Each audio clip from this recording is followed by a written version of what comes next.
পোস্ত দিয়ে চিকেন রান্না করব। এখানে 700 মাংস নিয়েছি, মুরগির মাংস, আর 100 দই নিয়েছি। এই দই দিয়ে ম্যারিনেট করে নেব।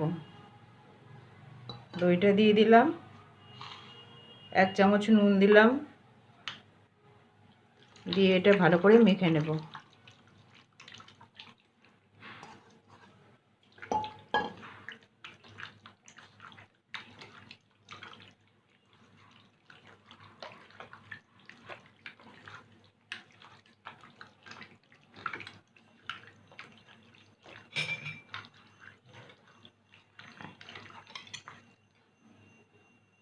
দুটো কাঁচা লঙ্কা কুচি করে রেখেছি, সেটা দিয়ে দিলাম।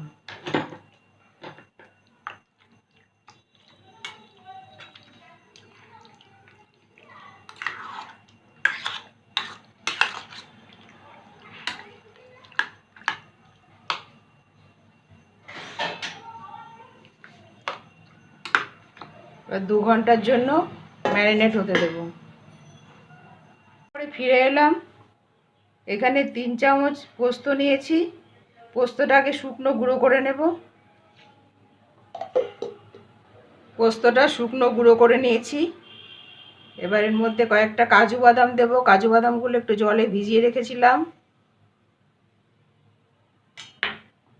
দিলাম 3টে কাঁচা লঙ্কা দিলাম। ঝালটা আপনাদের নিজেদের স্বাদ অনুযায়ী দেবেন। একটু জল দেব, দিয়ে এটাকে বেটে নেব। আরেকটা মশলা করে নেব। এখানে 12 কোয়া রসুন নিলাম, 1 ইঞ্চি আদা নিলাম, আর 2টো কাঁচা লঙ্কা। এটাকেও বেটে নেব। সর্ষের তেল গরম করে নিয়েছি, 2টো শুকনো লঙ্কা দেব,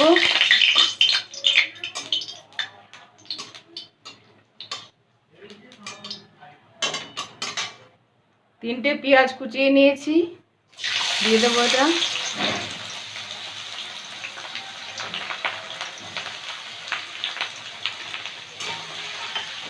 পেঁয়াজটাকে একটু ভেজে নেব। পেঁয়াজটা ভাজা হয়ে গেছে, আর মাংসগুলো দেব।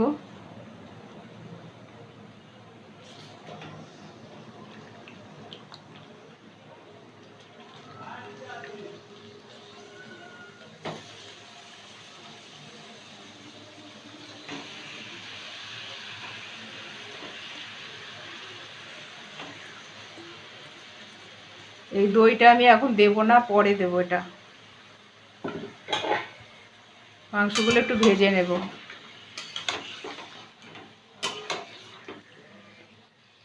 হাই ফ্লেমে 4 মিনিট ধরে মাংসগুলো ভেজে নেব। 4 মিনিট মাংসটা ভেজে নিয়েছি। মাংসের কালারটাও চেঞ্জ হয়েছে। এবার আমি আদা, রসুন, কাঁচা লঙ্কা বেটে রেখেছিলাম, সেটা দিয়ে দিলাম।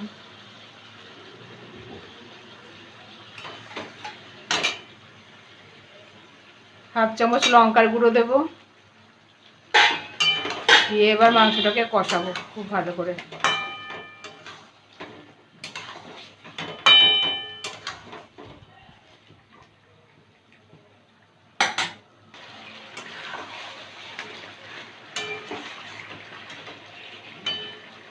হাই ফ্লেমে 5 মিনিট কষিয়ে নিলাম।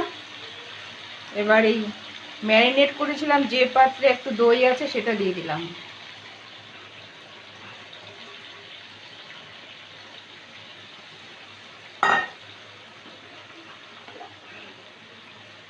হাফ চামচ নুন দিয়ে দিলাম।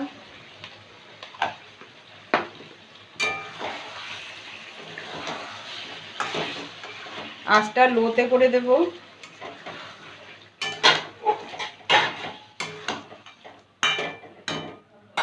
এবার 10 মিনিটের জন্য ঢেকে দেব।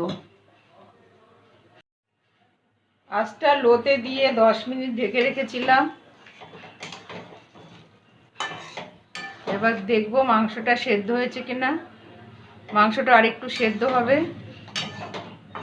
আরও 5 মিনিটের জন্য আমি ঢেকে দেব। 5 মিনিট পরে ঢাকা তুলে নিলাম। এবার দেখব মাংসটা সেদ্ধ হয়েছে কিনা। সেদ্ধ হয়ে গেছে মাংস। এবার আমি পোস্ত বাটাটা দিয়ে দেব।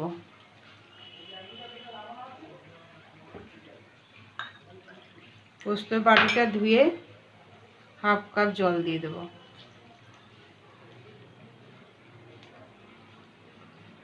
আঁচটা বাড়িয়ে দেব, দিয়ে 2-3 মিনিট ফুটতে দেব। 3টে কাঁচা লঙ্কা দিলাম,